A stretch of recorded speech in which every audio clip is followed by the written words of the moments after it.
ശ്യാമ മാഡത്തിന്റെ ജീവിതത്തെക്കുറിച്ച് ഫിദ മാഡത്തിനോട് പറഞ്ഞിട്ടുണ്ടാവല്ലോ. അഖിൽ സാറിന്റെയും ശ്യാമ മാഡത്തിന്റെയും കുഞ്ഞിന് എന്താ സംഭവിച്ചത്? ആ കുഞ്ഞ് എവിടെയുണ്ട്?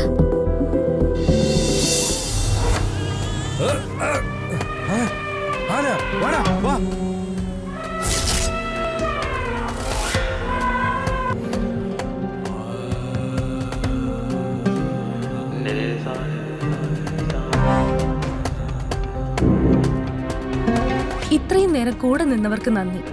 ശ്യാമയുടെ തുറന്നു പറച്ചിൽ നമ്മൾ നാളെ തുടരുന്നു. നന്ദി.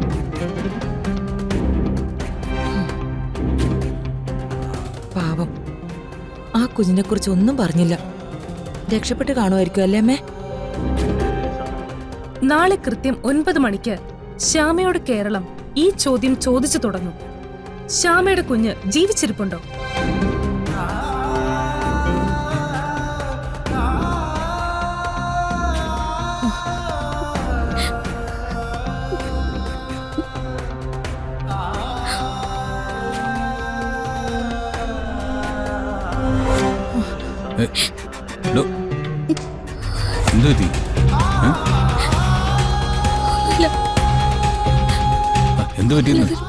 പറഞ്ഞിട്ട് കാര്യമില്ല. എത്ര വലിയ സ്ഥാനത്തിരിക്കുന്ന ആളാ. അനുഭവിച്ചതൊക്കെ ഓർക്കുമ്പോ നീ മോളെ അകത്തേക്ക് കൊണ്ടുപോ, അല്ലെങ്കിൽ മോള് വല്ലാതെയാകും. ചെല്ല.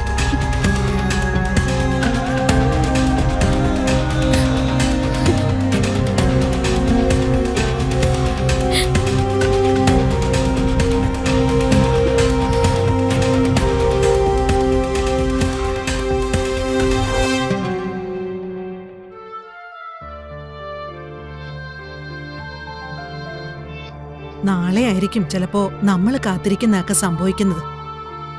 നമ്മളെന്താ കാത്തിരിക്കുന്ന? ആ കുഞ്ഞിനെ കുറിച്ച് ശ്യാമ പറയാൻ പോകുന്നതേ.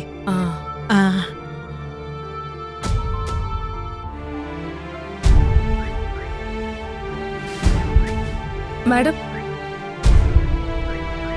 കുറച്ചു നേരമായിട്ട് എന്റെ ഫോണിൽ വന്നോണ്ടിരിക്കുന്നതൊക്കെ പ്രോഗ്രാമിനെ കുറിച്ചുള്ള അഭിപ്രായങ്ങളാ. ചിലരൊക്കെ വലിയ വേദനയോടെയാ സംസാരിക്കുന്നത്.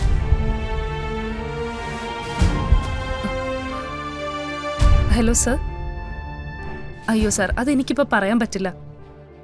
ശ്യാമ മാഡത്തിന്റെ മകള് ജീവിച്ചിരിപ്പുണ്ടോന്ന് അറിയണമെങ്കിൽ സർ ഈ പ്രോഗ്രാം തുടർന്ന് കാണണം. പഴയ മേയർ രവീന്ദ്രൻ സാറാ. അദ്ദേഹത്തിന്റെ കോളായതുകൊണ്ട് എടുത്തത്. സോറി. അത് സാരില്ല. അദ്ദേഹത്തിന്റെ ചോദ്യം ഇത് തന്നെയാ മാഡം.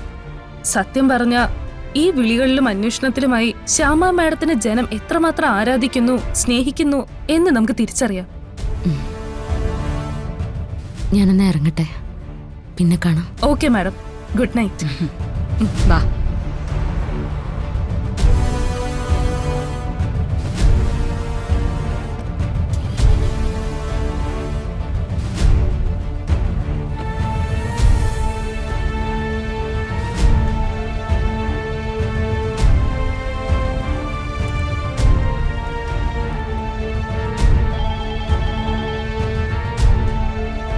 ഹലോ. ഡി ഫ്രണ്ടാണെന്നുള്ള സ്വാതന്ത്ര്യം കൂടുതൽ എടുക്കാതെ. ഇതെന്റെ പ്രൊഫഷനാ. ശ്യാമ മാഡത്തിന് മകളുണ്ടോ ഇല്ലെന്ന് അടുത്ത എപ്പിസോഡിൽ കാണാം. എടി മോളെ, നിന്റെ അമ്മയോട് പറഞ്ഞേക്ക് ഞാനൊരു പ്രൊഫഷണൽ മറുപടിയാ പറഞ്ഞതെന്ന്. ഓക്കേടാ, good night.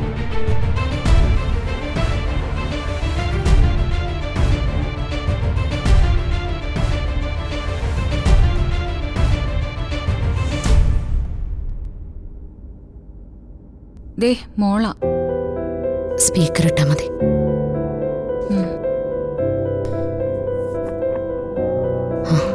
Hello. Hello Fida madam. Fida മാഡത്തിന് ശ്യാമ മാഡത്തിന് നന്നായിട്ട് അറിയാവുന്നല്ലേ?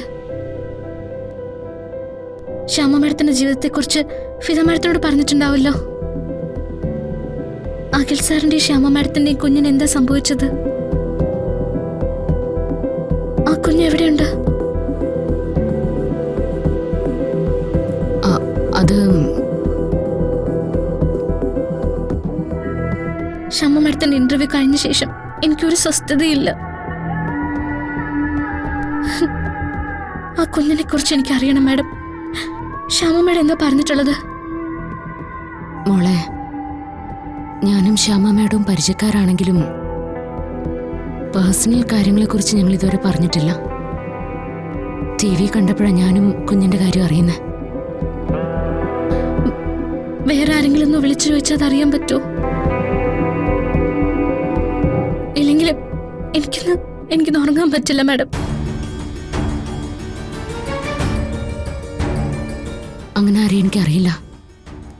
എന്തായാലും അടുത്ത ദിവസം ശ്യാമ തന്നെ ബാക്കി പറയുമല്ലോ.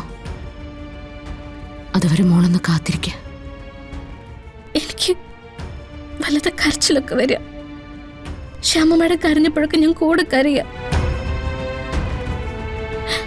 എൻ്റെ അടുത്തുണ്ടായിരുന്നെങ്കിൽ ഞാൻ ശ്യാമ മാഡത്തിനൊന്ന് ആശ്വസിപ്പിക്കെങ്കിലും ചെയ്തേനെ. ഞാൻ കുറച്ച് തിരക്കിലാണ്. കുറച്ച് കഴിഞ്ഞിട്ട് വിളിച്ചാൽ മതിയോ? ആ മതി മാഡം. അതിനിടയിൽ ആരോടെങ്കിലും ഒന്ന് ചോദിക്കാൻ നോക്കണേ. എനിക്കൊരു മനസ്സമാധാനം കിട്ടാഞ്ഞിട്ട്.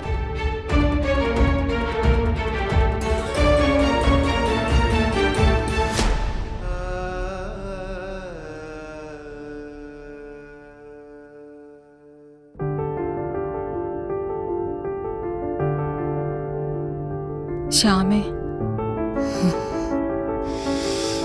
പറഞ്ഞു പോയാലോന്ന് എനിക്ക് തോന്നി. അതുകൊണ്ടാണ് ഞാൻ വിലക്കിയത്. ആരതിയും വരണമൊക്കെ പറഞ്ഞത് ഓർമ്മയില്ലേ? എന്തൊക്കെ കളങ്ങളെ എൻ്റെ മോളോട് ഞാൻ പറയുന്നത് അല്ലേ എടുത്തി? തെറ്റായ ഒരു കാര്യത്തിന് വേണ്ടിയല്ലല്ലോ. എല്ലാം അവൾക്ക് വേണ്ടി തന്നെയല്ലേ? എല്ലാം അവൾക്ക് മനസ്സിലാവും. പക്ഷെ ഒരു കാര്യമുണ്ട്. ശ്യാമയുടെ കുഞ്ഞിന്റെ കാര്യം പറഞ്ഞപ്പോ രാധികയുടെ മനസ്സ് വല്ലാതെ ഇളകിയിട്ടുണ്ട്. അതൊരു പോസിറ്റീവായ കാര്യമാണ്. ഇപ്പോ അവൾ വിളിച്ചത് ആ കുഞ്ഞ് അവളാണോന്ന് അറിയാൻ വേണ്ടി തന്നെയാണ്. അതവളുടെ മനസ്സിൽ കിടക്കട്ടെ. ഒടുവിൽ നമ്മളെല്ലാവരും പ്രതീക്ഷിക്കുന്നത് പോലെ അമ്മയെ തേടി അവള് വരും. അത് ഉറപ്പാ. വിരൽ തുമ്പ് പിടിച്ചു നിൽക്കുന്നവൾക്ക് മുമ്പിൽ തിരിച്ചറിവിന് വേണ്ടി വേറൊരു നാടകം. ഇത്രയും ഗതികെട്ടൊരമ്മ വേറൊരിടത്തും ഉണ്ടാവില്ല. പോട്ടെ ശ്യാമേ, എല്ലാം അവസാനിക്കുന്നതിന് മുമ്പുള്ള ഒരു കൊട്ടിക്കലാശമായിട്ട് കണ്ടാ മതി. ഇതിന്റെ അപ്പുറത്തേക്ക് നിങ്ങൾക്ക് മറഞ്ഞിരിക്കാൻ പറ്റില്ല. നിങ്ങൾ അമ്മയും മകളും തന്നെയാവും.